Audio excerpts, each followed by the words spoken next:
पहला क्वेश्चन है, कावड़ बनाने का कार्य राजस्थान में कहाँ किया जाता है? तो इस सवाल का सही जवाब देगा ऑप्शन ए। कावड़ बनाने का कार्य है जो राजस्थान में चित्तौड़गढ़ के बस्सी में किया जाता है और बस्सी के खैरादी जाति के लोग हैं जो कावड़ बनाने का कार्य करते हैं। नेक्स्ट अगला दूसरा क्वेश्चन है, राज्य की किस जनजाति में विधवा विवाह प्रतिबंधित है? तो इस सवाल का सही जवाब देगा ऑप्शन बी। राजस्थान की सांसी जनजाति है जिसमें विधवा विवाह करना प्रतिबंधित है। नेक्स्ट तीसरा क्वेश्चन है, मैनाल में सुएसर शिव मंदिर का निर्माण किस चौहान शासक ने करवाया था? तो इस सवाल का सही जवाब देगा ऑप्शन सी। पृथ्वीराज चौहान द्वितीय हैं जिन्होंने मैनाल में शिवेश्वर शिव मंदिर का निर्माण करवाया था। और मैनाल में ये शिवेश्वर मंदिर किस जिले में स्थित है? ये चित्तौड़गढ़ जिले में स्थित है, जिसका निर्माण है वो पृथ्वीराज चौहान द्वितीय ने करवाया था। अगला नेक्स्ट चौथा क्वेश्चन है, राजस्थान में स्वतंत्रता आंदोलन के दौरान गिरफ्तार होने वाली राजस्थान की पहली महिला कौन थी? तो इस सवाल का सही जवाब देगा ऑप्शन ए। अंजना देवी चौधरी हैं जो राजस्थान में स्वतंत्रता आंदोलन के दौरान गिरफ्तार होने वाली राजस्थान की पहली महिला थी। कौन है? अंजना देवी चौधरी। और अंजना देवी चौधरी हैं वो राजस्थान सेवा संघ के कार्यकर्ता राम नारायण चौधरी की पत्नी थी। नेक्स्ट अगला पांचवा क्वेश्चन है, शेरगढ़ वन्य जीव क्षेत्र किस जिले में स्थित है? तो इस सवाल का सही जवाब देगा ऑप्शन है डी। राजस्थान के बाना जिले में शेरगढ़ वन्य जीव क्षेत्र स्थित है और बाना जिले में परवन नदी के किनारे पर स्थित इस वन्य क्षेत्र को 30 जुलाई 1983 को स्थापित किया गया था। कब किया गया था शेरगढ़ वन्य जीव क्षेत्र को स्थापित? 30 जुलाई 1983 को बाना जिले में परवन नदी के किनारे पर। नेक्स्ट अगला छठा क्वेश्चन है, राजस्थान में समाधि प्रथा पर रोक लगाने वाली रियासत कौन सी थी? तो इस सवाल का सही जवाब देगा ऑप्शन सी। राजस्थान में समाधि प्रथा पर रोक लगाने वाली रियासत है वो जयपुर रियासत थी, जिसने 1844 ईस्वी में समाधि प्रथा पर रोक लगाया था। किस रियासत ने? जयपुर रियासत ने। अगला नेक्स्ट सातवां क्वेश्चन है, बीकानेर राठौड़ारी ख्यात नामक कृति के लेखक कौन हैं? तो इस सवाल का सही जवाब देगा ऑप्शन बी। दयाल दास सिटायस हैं जो बीकानेर राठौड़ारी ख्यात नामक कृति के लेखक हैं। नेक्स्ट अगला आठवां क्वेश्चन है, आदिवासियों में हरे सोने के नाम से किस वृक्ष को जाना जाता है? तो इस सवाल का सही जवाब देगा ऑप्शन डी। आदिवासियों में बांस वृक्ष है जिसको हरे सोने के नाम से पुकारा जाता है। किस वृक्ष को? बांस वृक्ष को। और बांस वृक्ष है वो मुख्यतः बांसवाड़ा, आबू पर्वत, उदयपुर और कोटा जिले में पाया जाता है। नेक्स्ट अगला नौवां क्वेश्चन है, राजस्थानी चित्रकला का सबसे पहला वैश्विक विभाजन किसने किया था? तो इस सवाल का सही जवाब देगा ऑप्शन ए। आनंद कुमार स्वामी है जिन्होंने राजस्थानी चित्रकला का सबसे पहले वैश्विक विभाजन किया था। किसने किया था राजस्थानी चित्रकला का सबसे पहले वैश्विक विभाजन? आनंद कुमार स्वामी ने। अगला नेक्स्ट 10वां क्वेश्चन है, बनी ठनी चित्र शैली किस क्षेत्र की चित्रकला से संबंधित है? तो दोस्तों इस सवाल का सही जवाब है वो आप कमेंट सेक्शन में लिखकर जरूर बताइए। क्वेश्चन है, बनी ठनी चित्र शैली किस क्षेत्र की चित्रकला से संबंधित है? ऑप्शन है किशनगढ़ शैली से, मारवाड़ की शैली से, मुगल शैली से या मेवाड़ शैली से। इन चार ऑप्शन में से कौन सा ऑप्शन सही है वो आप कमेंट सेक्शन में लिखकर जरूर बताइए। अगला नेक्स्ट 11वां क्वेश्चन है, बनास उपवा क्षेत्र में कौन सी मिट्टी पाई जाती है? तो इस सवाल का सही जवाब देगा ऑप्शन डी। बनास अपवा क्षेत्र है जिसमें भूरी मिट्टी पाई जाती है और इस भूरी मिट्टी में नाइट्रोजन और फास्फोरस तत्व का अभाव होता है, जो बनास अपवा क्षेत्र में पाई जाने वाली मिट्टी है। कौन सी? भूरी मिट्टी। अगला क्वेश्चन 12वां है, नागपानी उदयपुर जिले में स्थित अरावली क्षेत्र में है। तो इस सवाल का सही जवाब देगा ऑप्शन ए। नागपानी उदयपुर जिले में स्थित अरावली क्षेत्र में एक पर्वत चोटी है जिसकी ऊंचाई है 867 किलोमीटर। किसकी? नागपान चोटी की, जो उदयपुर जिले में स्थित अरावली क्षेत्र की एक पर्वत चोटी है। अगला नेक्स्ट 13वां क्वेश्चन है, देश की कुल मक्का उत्पादन में राजस्थान में मक्का उत्पादन कितना प्रतिशत होता है?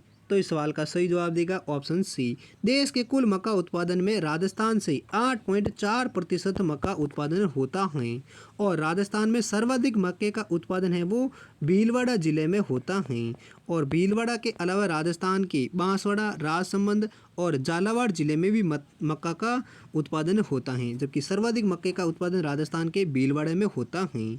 और देश के कुल मक्के उत्पादन का 8.4% है वो राजस्थान से मक्का का उत्पादन किया जाता है। अगला नेक्स्ट 14वां क्वेश्चन है, तेलंगाना राज्य के गठन के बाद राजस्थान का जनसंख्या की दृष्टि से देश में कौन सा स्थान है? तो इस सवाल का सही जवाब देगा ऑप्शन सी। तेलंगाना राज्य के गठन के बाद राजस्थान का जो जनसंख्या की दृष्टि देश में स्थान है वो 7वां स्थान है, और उससे पहले राजस्थान का देश में 8वां स्थान था, जबकि साल 2014 में तेलंगाना राज्य के गठन के बाद राजस्थान का 7वां स्थान हो गया है। और साल 2011 में 15वीं जनगणना हुई थी, जिसमें राजस्थान का 8वां स्थान था जनसंख्या की दृष्टि से, जबकि 2014 के बाद 7वां स्थान हो गया है। अगला नेक्स्ट 15वां क्वेश्चन है, पश्चिमी राजस्थान के कितने जिलों को सौर ऊर्जा उद्यम जोन में शामिल किया गया है? तो इस सवाल का सही जवाब देगा ऑप्शन डी। पश्चिमी राजस्थान के 3 जिलों को सौर ऊर्जा उद्यम जोन में शामिल किया गए हैं, और वो 3 जिले कौन कौन से हैं? जोधपुर, जैसलमेर और बाड़मेर जिले हैं जिनको सौर ऊर्जा उद्यम जोन में शामिल किया गया है। किन किन जिलों को? जोधपुर, जैसलमेर और बाड़मेर जिलों को, जो पश्चिमी राजस्थान के 3 जिले हैं। अगला नेक्स्ट 16वां क्वेश्चन है, राजस्थान में चतुर्थ औद्योगिक नीति कब अपनाई गई थी? तो इस सवाल का सही जवाब देगा ऑप्शन डी।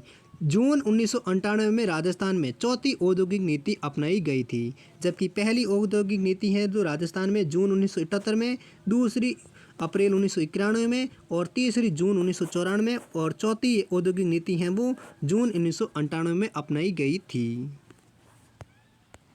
अगला नेक्स्ट 17वां क्वेश्चन है, थार मरुस्थल की वनस्पति पर लिखित पुस्तक flora of the Indian desert के लेखक कौन हैं? तो इस सवाल का सही जवाब देगा ऑप्शन बी। एम भंडारी हैं जो थार मरुस्थल की वनस्पति पर लिखित पुस्तक लिखी थी, जिस पुस्तक का नाम है flora of the Indian desert. उसके लेखक हैं कौन है? एम भंडारी।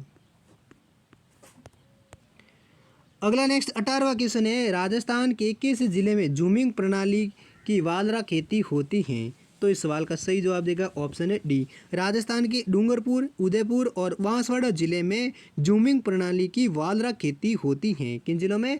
बांसवाड़ा, डूंगरपुर, उदयपुर में। अगला 19वां क्वेश्चन है, राजस्थान का दक्षिणी भाग कच्छ की खाड़ी से कितनी दूरी पर स्थित है?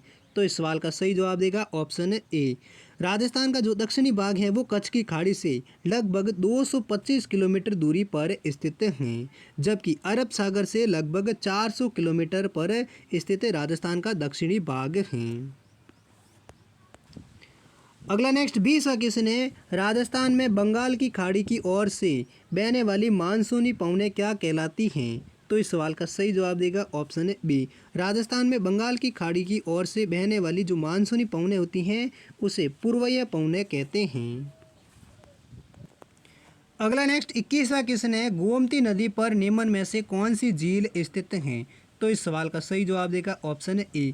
गोमती नदी पर राजस्थान के उदयपुर जिले में स्थित जयसमंद झील स्थित हैं, और जयसमंद झील का निर्माण है जो 1685 ईस्वी में महाराणा जय सिंह द्वारा करवाया गया था। किस झील का निर्माण?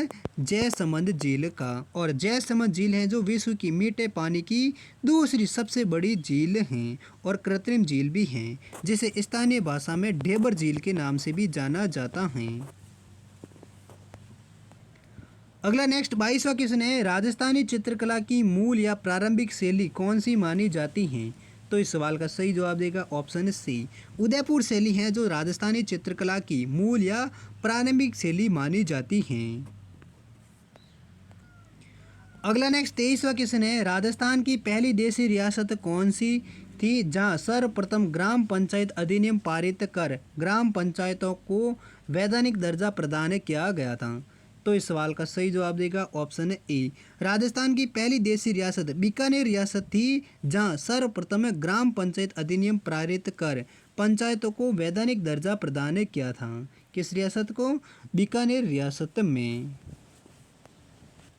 नेक्स्ट अगला 24वां क्वेश्चन है, बूंदी स्थित रानी जी की बावड़ियाँ, जो बावड़ियों का सिरमौर है, उसका निर्माण किसने करवाया था? तो इस सवाल का सही जवाब देगा ऑप्शन है डी, रानी नातावन जी थी जिन्होंने बूंदी स्थित रानी जी की बावड़ी, जिसको बावड़ियों का सिरमौर कहा जाता है, उसका निर्माण करवाया था। किसने कराया? रानी नातावन जी ने। अगला नेक्स्ट 25वां क्वेश्चन है, निम्न में से कौन सी पंचायत राज की प्रमुख उपलब्धि मानी जाती है? तो इस सवाल का सही जवाब देगा ऑप्शन है सी, राजनीतिक चेतना का विकास ही है जो पंचायती राज की प्रमुख उपलब्धि मानी जाती हैं। अगला नेक्स्ट 26वां क्वेश्चन है, 15वीं लोकसभा में राजस्थान से कितनी महिलाएं चुनी गई थी? तो इस सवाल का सही जवाब देगा ऑप्शन ए, 15वीं लोकसभा में राजस्थान से कुल 3 महिलाएं हैं वो चुनी गई थी। अगला 27वां क्वेश्चन है, राज्य की किस नदी का बहाव क्षेत्र तोरावाटी कहलाता है? तो इस सवाल का सही जवाब देगा ऑप्शन ए, राज्य की कांतली नदी है जिसका बहाव क्षेत्र तोरावाटी कहलाता है। कौन सी नदी का क्षेत्र बहाव क्षेत्र तोरावाटी कहलाता है? कांतली नदी का। अगला नेक्स्ट 28वां क्वेश्चन है, बांसवाड़ा व डूंगरपुर के मध्य के भूभाग को किस नाम से जाना जाता है? तो इस सवाल का सही जवाब देगा ऑप्शन है डी, बांसवाड़ा और डूंगरपुर के मध्य में जो भूभाग स्थित हैं उस भूभाग को मेवल के नाम से जाना जाता है। अगला 29वां क्वेश्चन है, डांग क्षेत्र विकास निम्न में से किस क्षेत्र से संबंधित हैं? तो इस सवाल का सही जवाब देगा ऑप्शन है ए, डांग क्षेत्र विकास हैं जो कोटा, बूंदी, सवाई माधोपुर और धौलपुर जिले के क्षेत्र से संबंधित हैं। अगला नेक्स्ट 30वां क्वेश्चन है, राव जोधा ने जोधपुर नगर की नींव कब रखी थी? तो इस सवाल का सही जवाब है वो आप कमेंट सेक्शन में लिखकर जरूर बताइए। यानी राव जोधा थे जिन्होंने जोधपुर नगर की स्थापना या नींव कब रखी थी, ये आपको बताना है। ऑप्शन है 1453 ईस्वी में, 1459 ईस्वी में, 1553 ईस्वी में या 1515 ईस्वी में। इन चारों ऑप्शनों में से कौन सा ऑप्शन सही है वो आप कमेंट सेक्शन में लिखकर जरूर बताइए। तो दोस्तों ये थे राजस्थान के कुछ मोस्ट इंपॉर्टेंट क्वेश्चन आंसर जो आपके राजस्थान के किसी भी कॉम्पिटिशन एग्जाम जैसे RPC second grade, BSTC, REET, forest guard, police constable जैसे एग्जाम में बार बार रिपीट होने वाली मोस्ट इंपॉर्टेंट क्वेश्चन आंसर थी। उम्मीद करता हूँ सभी क्वेश्चन आपको अच्छे से याद हो गएंगे। अगर याद हो गए तो इस वीडियो को लाइक जरूर करिए और हम मिलते हैं अगली वीडियो के साथ। तब तक के लिए जय हिंद, वंदे मातरम।